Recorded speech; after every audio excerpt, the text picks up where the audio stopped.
So we're on the little G85 that could, and it can. It has been for a while now. We're gonna battle today. G9, is it worth upgrading to? Is there much of a difference? Can we spot a difference between 10-bit and 8-bit? That's really the major difference here. But the stabilization, we got some tweaks ahead. So we'll try both the Leica 15mm on each camera and the 12mm, which is where the G85 struggles, which I do believe the G9 has corrected. So we got a bunch of stuff today to test. Let's do it. All I want is the perfect camera.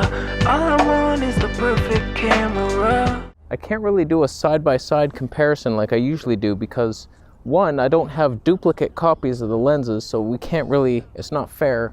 And I don't have another tripod that I trust. There's a squirrel. Oh, it begins. How did you know? How did you know? Are you blurry? You're an interesting color. Is it focused on you? Yeah.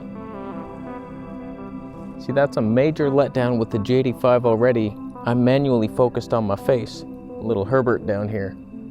He's not even in question. Whereas on the G9, I could have flipped around and it would have focused on him. So that's sad. So let's switch over to the G9. Same exact settings. We're in natural profile on both. Same exact tweaks. Sharpness down too, like everything the exact same.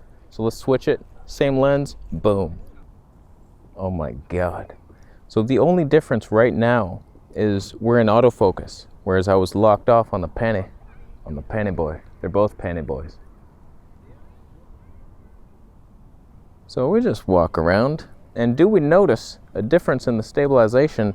Because if you do them side by side like I have been doing, you don't get to see the warpy stuff. It gets cropped off.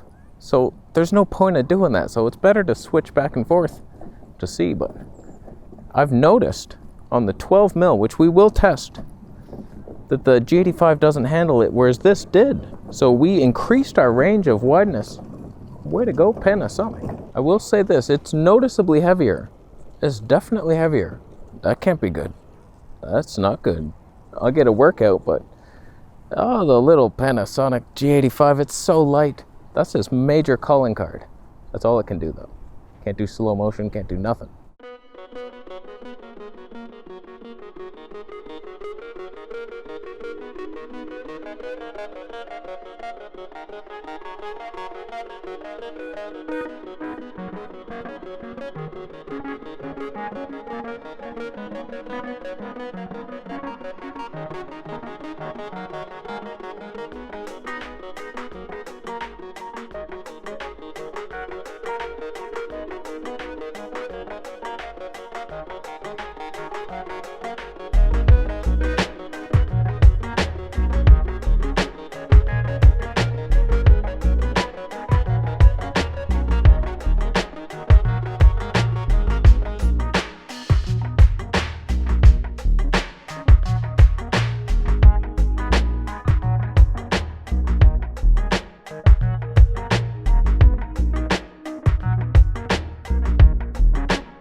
So how's the autofocus? I noticed in my studio I did a video for vegetable conspiracies. It pulses a little bit. There's still the hesitation. If you're looking to the background, you'll see it. But if you're just paying attention like a normal human being, just watching the guy talk, it's fine. It's absolutely fine. It's better than the Samsung. The Samsung just switches. So Panasonic autofocus, not bad. It rarely loses you outside. Just the odd little nitpickings. That's it. It's fine. But not bad. Shut up. It's good. Trust me, that's what you want that. Okay, let's switch to the 12mm f1.4 on the G85, and then you'll see it, hopefully. The stabilization woes. I just filmed that whole segment in 4K. everything, every setting was different. I hate my life. Why do I do it? I purposefully set up C3.2 to be exactly what the G85 was so we could see it, but I didn't switch the actual knob.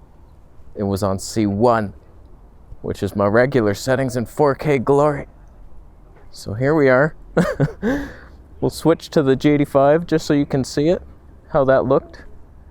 I was walking this way towards the sun. And now back to me. And here we are. What the hell, man? Why does life do it to me? Does it autofocus any better in 1080p?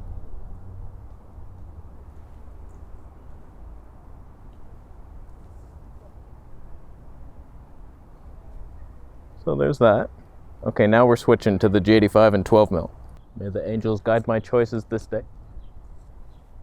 The stress of setting the focus on a G85 is painful.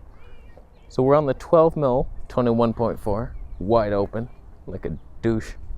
So what I've noticed, the stabilization isn't very good on this. Maybe I was just shaky. I was on the carnivore diet last time I tried this, so maybe I had heart disease or something. Could have happened. We're going in all directions here. But is there warpy shit? Because I concluded there was, and then you couldn't go below 15 mils on a G85. But the G9 seems to have improved it. So, and I've never tried the 14 mil 2.5. I want that thing. I used to think 2.5 was way too slow, but that's a pancake light, boy. Oh, can you believe it? You can't even find it anymore.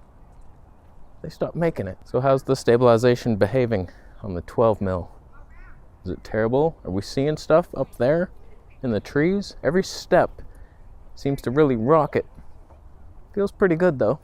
Oh no, there's a dog. Oh, he's hunting a squirrel. Too bad you can't see it, because I stopped down like an idiot.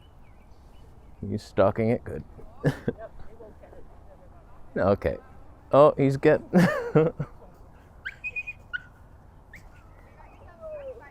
It's blurry, I know. So I'm going to switch to the G9 with this same lens and you'll see the improvement. Let me walk a little harder because usually I'm bouncing a bit. But if it's handling it, it's still too heavy to vlog with. Give yourself a break. But I also brought the 12-60 with Stabe just to see if it fixes this problem that I think we have, which I don't fully know if we do. Let's switch to the G9. All right, we're on the G9 12mm Tone 1.4 for maximum tone. Is there tone? There's tone, all right. Wow. So, from what I've seen, this handles, even though I just walked like a Bigfoot trying to escape a mountain lion, it handles the stabilization better on the 12mm. And that's surprising. There's a lot of potholes, so I'm not really proving my point very well. A lot of shakes happening. I can see the camera just doing these. That can't be good for anybody. What does it handle it better than the G85 did? That is the question we're asking. And the autofocus is nice.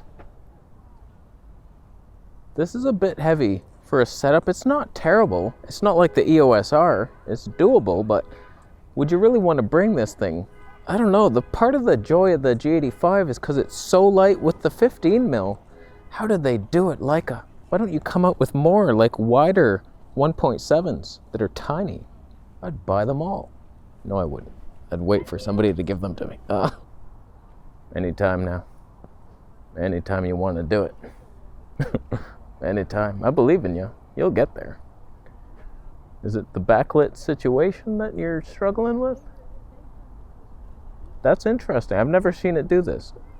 It's just like, what the hell was that? But it happens.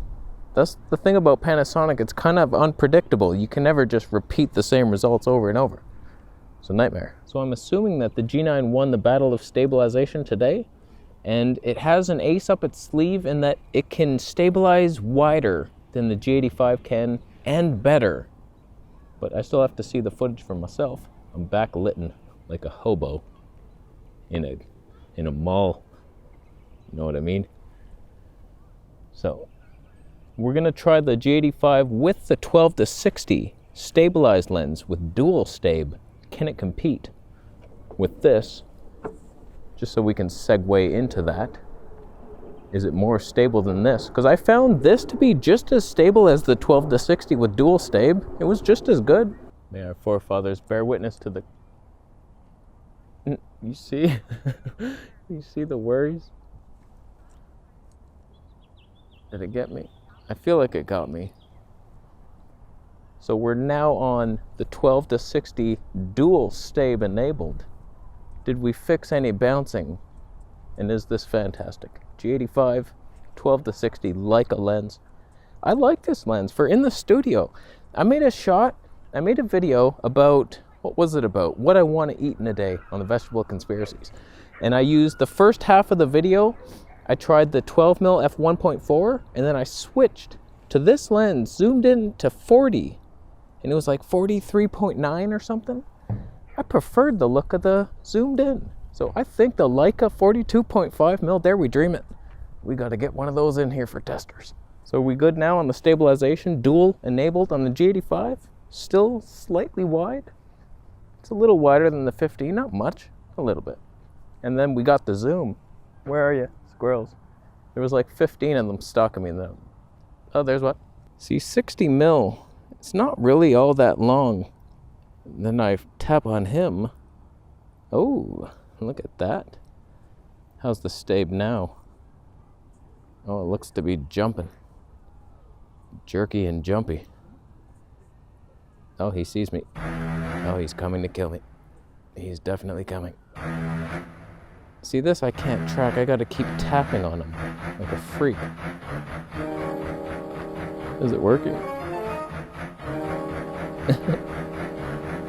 Okay, I will reward you. Hey, buddy. Oh, God. I can't focus. Yay. Okay. Hold on. I got one. Oh, that's like half a nut. Don't you hate that? Yay. You got a meal. That gives me such joy. Okay, I'm leaving. Don't kill me. So I'm just trying to find out what is the ultimate lens. And by the end of this series, we will have figured it out for vlogging and studio, although the studio is probably that Leica and I don't have it. So that's a problem. But I'm just trying to help your buying decision.